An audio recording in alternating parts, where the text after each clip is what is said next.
and the UK, you know, welcomed the enlargement and welcomed the citizens.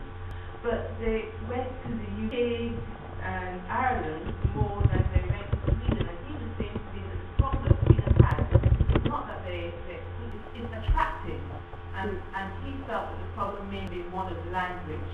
And it may, I don't know what, I know the Swedish issue as well, but he was saying that, like the rest of Europe, they recognize the need, that they did need migrants to want to come to Sweden, but if they had a choice, they probably went, you know, to UK or France or Germany, because those are the languages that they were more likely to speak than Sweden.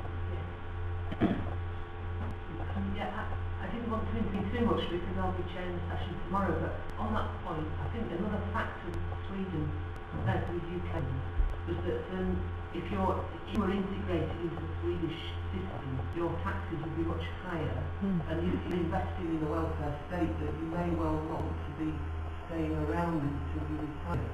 So I think that was one factor, that the increased liberalisation of the UK and Ireland's labour market meant that on one side people could be exploited more, they could be paid lower wages, but on the other hand there was flexibility to move in and out more quickly without having to become fully part of the system.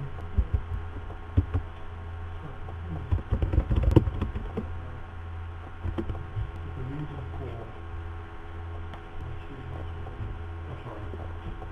Because she said they did well, aren't you? Oh, right, let's get on now. Yeah, go ahead. Also die vragen die ik concreet stellen, is, dat was de hele grond is al dat in Zweden en als Zweden gegaan is dus einfach natuurlijk een Landmodell, dus die Controle Gesellschaft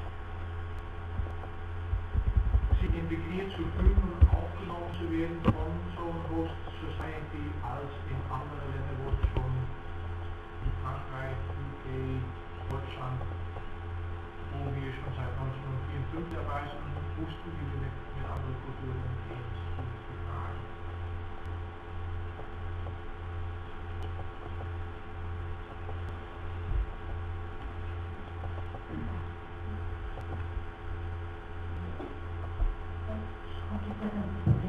On a aussi une histoire coloniale en ce qui concerne la France, en particulier, et d'autres pays qui ont quand même facilité des femmes qui étaient données par Rwanda par rapport au fait que ses parents sont venus plus facilement vers l'Angleterre.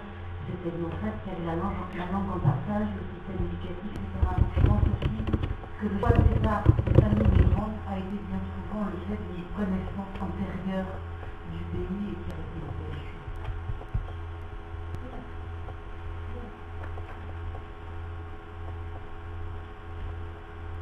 Oh, I was just going to speak from my personal experience. I've lived in London. That's an easy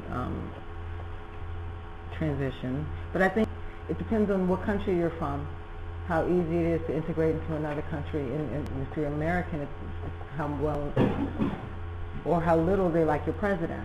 When I was in London, it was the Clinton administration. It was great. They loved, oh, you're helping us with our IRA problem and blah, blah, blah. You know, we loved you. When I moved to Belgium, it was during the Bush administration, and I was received poorly.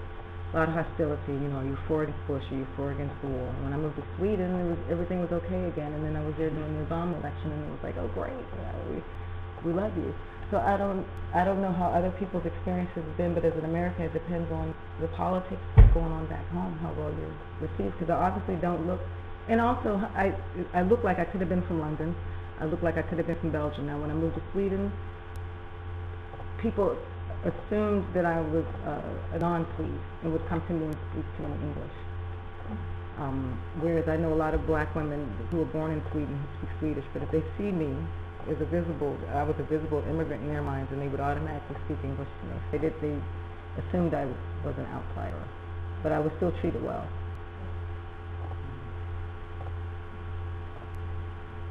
I don't know if I can answer the question, but I know that I mean people were coming from Finland, for example, in the And potentially it's the people who couldn't enter one group when the next group arrived. I don't know why that is, but that's my experience. So when the people from Yugoslavia became the Finnish ones, exactly. I don't know why, but yeah. Maybe a few words about experience of Eastern Europe. So somehow, I don't know why, but somehow Ukrainians tend to choose the southern countries than northern countries. So somehow, I don't know how it happened, but it's end of the 80s and beginning of 90s, they started to trade with Poland. Maybe it's because of Poles who were trying to go somewhere else. They tried also to join this network, but somehow they choose Spain, Italy, Greece, and Portugal. I mean, Sweden is only for season. I think they were going to cherries, blueberries. I think pick up blueberries in Finland. But somehow I don't know what was the main reason. Maybe occupation. Maybe there was a market for domestic work or. In Portugal, case of Portugal, with Eurocup, I think there was a need of men who will construct, build the roads. But somehow, I don't have answer, but somehow it's because people could start the networks and they then go to these networks. And they were going to Britain, also to London, because they were studying language and then coming to work and returning. So this, somehow now it's this pattern of south not to the north.